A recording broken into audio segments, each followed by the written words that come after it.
ये महिला मेरे सामने बैठी हैं, एक महिला उस पंक्ति में बैठी है, एक बीच में बैठी है, एक उनसे पीछे बैठी है।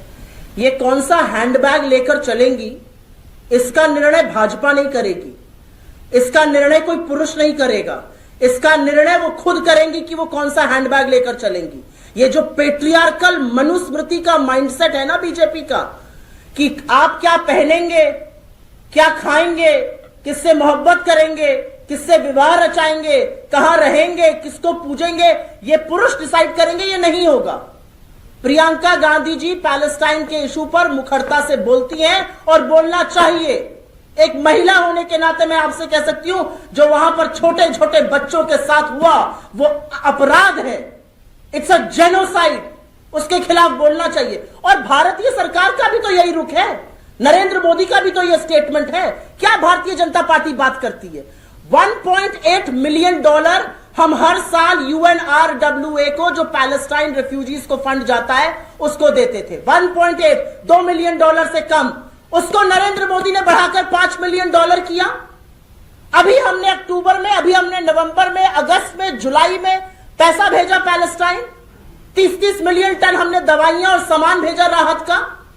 तब किसी का दिमाग नहीं खराब होता है। भारतीय जनता पार्टी की दिक्कत यह है, और इनके चरण चुंबकों से ज्यादा जो भक्त बने घूमते हैं उनकी दिक्कत यह है, इनको न फॉरेन पॉलिसी का पता है, इनको न भारत का स्टैंड किसी मुद्दे पर पता है, इनको न यह पता है कि हम किसी को कितनी सहायता आर्थिक दे रहे हैं या नहीं दे रहे हैं, हमारा इजराइल और पैलेस्टाइन को लेकर क्या फॉरेन पॉलिसी, इनको कुछ नहीं पता है।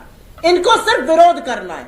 जिस दिन प्रियंका जी पैलेस्टाइन का बैग लेकर आई थी, उसी दिन 1971 की वॉर का विजय दिवस था, और वहां पर उन्होंने खड़े होकर बांग्लादेशी हिंदुओं का मुद्दा उठाया। तब बीजेपी को क्यों सांप सूख गया? तब बीजेपी क्यों नहीं कहती कि उनके पप्पा वॉर रुकवा देते हैं, बांग्लादेशी हिंदुओं को क्यों नहीं बचा रहे? अगले दिन जब वो बांग्लादेश का लेके, क्योंकि हमारा सुनियोजित था कि अगले दिन हमारा बांग्लादेश पर था, फिर चुप हो गए।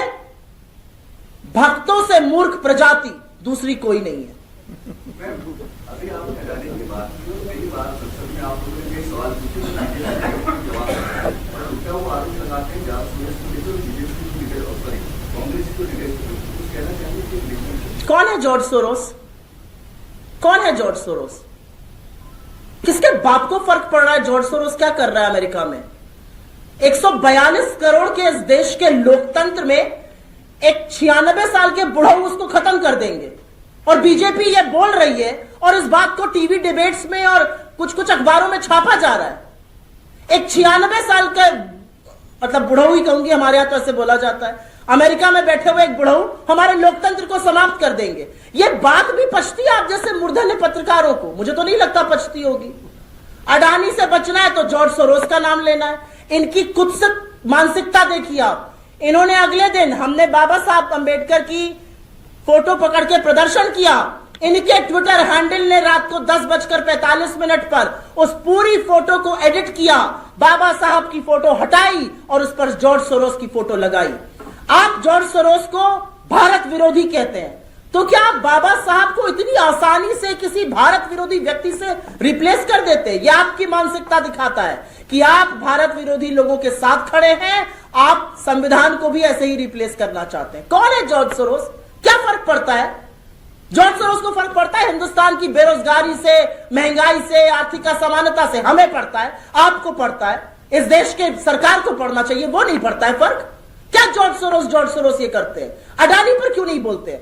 आप मुझे एक बात बताइए, एक आदमी है इस देश में, वो कारोबारी है, नरेंद्र मोदी का परम मित्र है, वो तोता है जिसमें राजा की जान बसती है, उसके खिलाफ अमेरिका की सरकार ने वारंट इशू किए हैं। डिपार्टमेंट ऑफ ज्यूरी की, जस्टिस की ग्रैंड जूरी ने 2 साल जांच करने के बाद, और जांच कोई लप्पू झिन्नों ने नहीं करी है, जांच करी है FBI और SEC, जो उनके यहां की सेबी होती है, मार्केट रेगुलेटर होती है, और उस जांच के बाद पाया गया कि इस व्यक्ति ने हेराफेरी करी है, जालसाजी करी है, और हिंदुस्तान में अमेरिका के पैसे को लाकर घूस दी है। उस व्यक्ति की जांच मोदी सरकार नहीं करना चाहती है, जिस व्यक्ति के खिलाफ श्रीलंका जांच कर रहा है, जिस व्यक्ति के खिलाफ बांग्लादेश का कोर्ट जांच कर रहा है, जो इजराइल में प्रोटेस्ट विरोध हो रहा है जिसके खिलाफ, ऑस्ट्रेलिया में विरोध प्रदर्शन हो रहा है, जिसकी स्विट्जरलैंड ने अकाउंट्स फ्रीज कर दिए हैं, उसकी जांच नहीं करना चाहती है मोदी सरकार। जिस इंसान के खिलाफ वारंट इशू हुआ है, और उस वारंट इशू होने से एक व्यक्ति पर फर्क नहीं पड़ रहा है ना, पूरा हमारे कारोबार जगत पे, हमारे rule of law and order पे, हमारे मार्केट पे फर्क पड़ रहा है।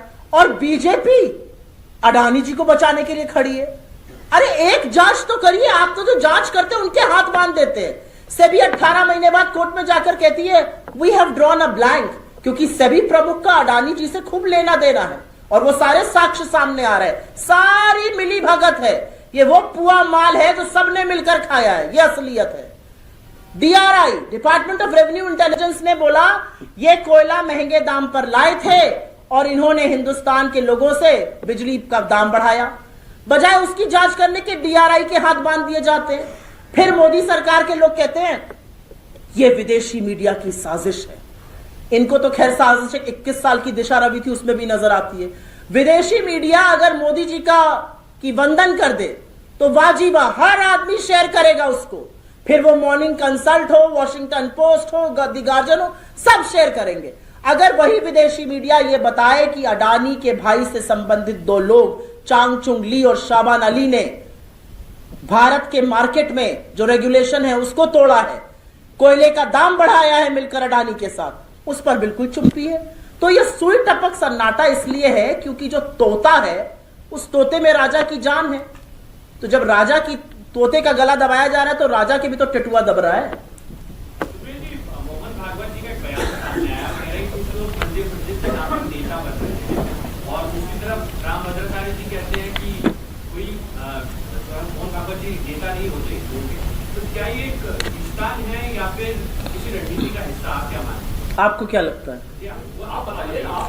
मुझे ऐसा लगता है मोहन भागवत और BJP good cop bad cop खेल रही है। यह सारा बवाल इसलिए हो रहा है क्योंकि इस देश में एक कानून है, प्लेसेस ऑफ वर्शिप एक्ट 1991, जो कहता है कि राम जन्मभूमि को छोड़कर बाकी जो भी धर्मस्थल 15 अगस्त 1947 पर जैसे थे वो वैसे रहें। और उसको कहने का एक कारण है, क्योंकि कल को कोई कहेगा इस मस्जिद के नीचे मंदिर है, दूसरा कहेगा मंदिर के नीचे बौद्ध गुफा है, तीसरा कहेगा मंदिर के नीचे जैन मंदिर है, तब क्या करिएगा? सारा देश खोदते रहिएगा।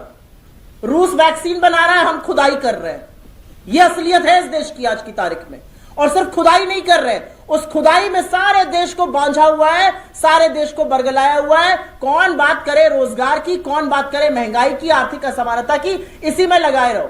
पर वो खुदाई आपके और मेरे बच्चे कर रहे हैं, वो खुदाई बीजेपी नेताओं के बच्चे नहीं कर रहे, क्योंकि बीजेपी नेता का बच्चा तो बॉस्टन और न्यूयॉर्क में पढ़ रहा है, लंदन में पढ़ रहा है, सिंगापुर में पढ़ रहा है।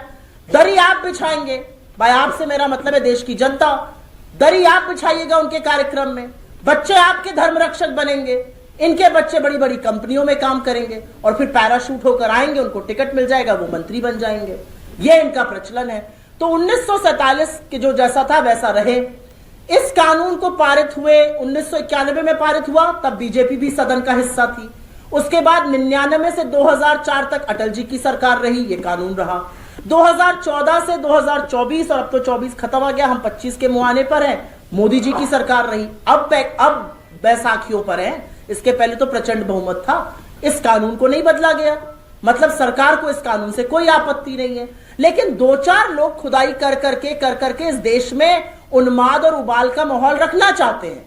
और इसलिए रखना चाहते हैं क्योंकि आपके जो संगी साथी नोएडा में कमांडो वॉरियर एंकर है, वो कैसे पूछेंगे कि इस मस्जिद के नीचे कौन सा मंदिर छुपा है? आधों को तो देखकर मुझे लगता है हिंदू सनातन संस्कृति ही नहीं पता है। अगर आपके घर के मंदिर में या किसी भी मंदिर में इतनी सी भी मूर्ति खंडित हो जाए तो फिर वो देवता पूजा नहीं जाता है, उसको प्रवाहित किया जाता है।